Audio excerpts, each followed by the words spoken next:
भारतीय किसानों ने एक बार फिर केंद्र सरकार के खिलाफ मोर्चा खोल दिया है। ये आंदोलन किसानों ने एमएसपी की गारंटी समेत कई अन्य मांगों को लेकर किया है, लेकिन इसमें प्रमुख रूप से एमएसपी की मांग है और स्वामीनाथन कमीशन को लागू करने का डिमांड शामिल है। जिनकी कमीशन की रिपोर्ट को लागू करने की मांग की जा रही है, उनका पूरा नाम डॉक्टर मोनकोबु सामसिवन स्वामीनाथन है। स्वामीनाथन को भारत में हरित क्रांति का जनक माना जाता है। भारत में कृषि के प्रोडक्टिविटी को बढ़ाने के लिए एक रिपोर्ट पेश की थी, जिसे स्वामीनाथन रिपोर्ट कहा जाता है। इस रिपोर्ट को लागू करने के लिए किसान समय समय पर अपनी मांग उठाते रहते हैं। तो आइए जानते हैं इस रिपोर्ट में क्या है स्वामीनाथन रिपोर्ट। इस रिपोर्ट में क्या कहा गया है, सरकार क्यों नहीं कर पा रही है इसे लागू, एमएसपी क्या है, कौन थे स्वामीनाथन।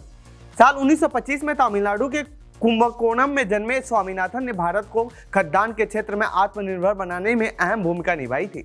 पिछले साल 28 सितंबर को उनका 98 साल की उम्र में निधन हुआ था। स्वामीनाथन ने देश में सदियों से चले आ रही खेती के पुराने तरीकों को छोड़कर आधुनिक तकनीकी अपनाने की वकालत की थी। उन्होंने देसी और विदेशी किस्म के अनाजों को मिलाकर नई संकर किस्में बनाई थी। ये किस्में कम समय में बेहतर फसल देती थी। इनका इस्तेमाल 60 के दशक के आखिर में शुरू हुआ था और ये बेहद सफल भी साबित हुआ। यही वजह है कि उन्हें हरित क्रांति के जनक के रूप में जाना जाता है। स्वामीनाथन कमेटी ने क्या सिफारिश किया था। किसानों की बढ़ती समस्या और घटते पैदावार को देखते हुए केंद्र सरकार ने साल 2004 में एमएस स्वामीनाथन की अध्यक्षता में राष्ट्रीय किसान आयोग यानी एनसीएफ का गठन किया था। एनसीएफ ने 2004-2006 के बीच 5 रिपोर्टें पेश की थी, जिनमें भारत में major farming system, productivity, profitability और स्थिरता को बढ़ाने के तरीकों पर सुझाव दिए गए।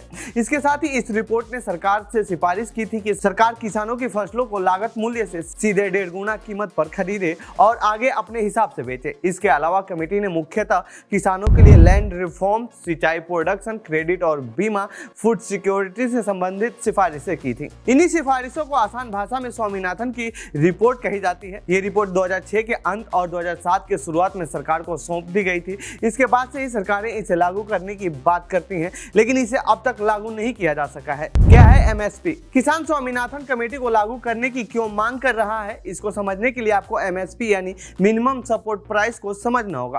दरअसल किसान साल भर में मौसम के हिसाब से फसलें उगाता है। खरीफ की सीजन में धान यानी चावल और रबी में गेहूं की पैदावार करता है और उसे सरकार या फिर अंतर्राष्ट्रीय बाजार में बेचता है। ऐसे में सब ठीक रहता है, लेकिन समस्या उस समय आ जाती है जब किसी मौसम में पैदावार अधिक हो जाती है, क्योंकि पैदावार की खपत में बढ़ोतरी नहीं होती है, जिसकी वजह से भंडारण बढ़ जाता है और डिमांड कम हो जाती है, जिसकी वजह से फसलों की कीमत में गिरावट आ जाती है। ऐसे में किसानों की फसल की कीमत नहीं निकल पाती और किसान परेशान होकर खेती छोड़ने को मजबूर हो जाते हैं या फिर कर्ज वापस नहीं कर पाते और आत्महत्या को मजबूर हो जाते हैं। ऐसे में स्वामीनाथन कमेटी ने सिफारिश की थी कि किसानों के फसल के लागत के 1.5 गुना यानी मिनिमम सपोर्ट प्राइस तय कर सरकार उनके फसल खरीदे, ताकि किसान को नुकसान न उठाना पड़े। इसे ही एमएसपी कहा गया है। कौन कौन सी फसलों पर एमएसपी मिलता है? इसमें 7 तरह के अनाज हैं। धान, गेहूं, मक्का, बाजरा, ज्वार, रागी और जौ।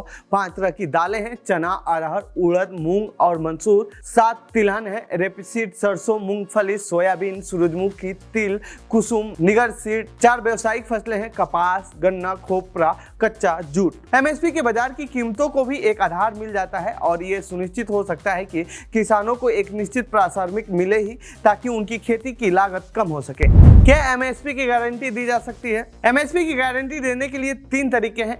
इसमें पहला तरीका है खरीदारों को एमएसपी पर फसल खरीदने के लिए कहा जाए, लेकिन व्यावसायिक तौर पर यह ठीक नहीं होगा और ना ही व्यापारिक तौर पर, क्योंकि गन्ना उत्पादकों को चीनी मिलों की तरफ से खरीद के लिए 14 दिनों के अंदर पेमेंट करने के निर्देश है और राज्य का सलाह मूल्य मिलेगा। लेकिन कानून होने के बावजूद कुछ जगहों पर ऐसा नहीं है, क्योंकि ऐसा कंपनियों को करने में मुश्किल होता है और व्यापारिक रूप से घाटा भी हो सकता है। इसीलिए गन्ने का मूल्य 14 दिनों पर नहीं पेमेंट हो पाता है और ना ही एमएसपी तय हो पाती है। और सरकार को यह भी डर है कि एमएसपी के डर से व्यापारी किसान से अनाज खरीदना बंद भी कर सकता है। दूसरा तरीका यह है कि सरकार ही किसानों की पूरी फसल एमएसपी में खरीद ले, मगर ये बीती लिहाज से टिकाऊ प्लान नहीं है। तीसरा तरीका, सरकार ये कर सकती है कि किसी भी फसल के लिए मूल्य कमी भुगतान यानी पीडीपी तय करे। इसमें सरकार को किसी भी फसल को खरीदने या स्टॉक करने की जरूरत नहीं है। एक बार कीमत फिक्स होने के बाद बाजार में उसी कीमत पर फसल बिक सकती है। इसे मध्य प्रदेश में भावांतर भुगतान योजना के जरिए आजमाया गया था, लेकिन देश के स्तर पर लागू नहीं किया गया है।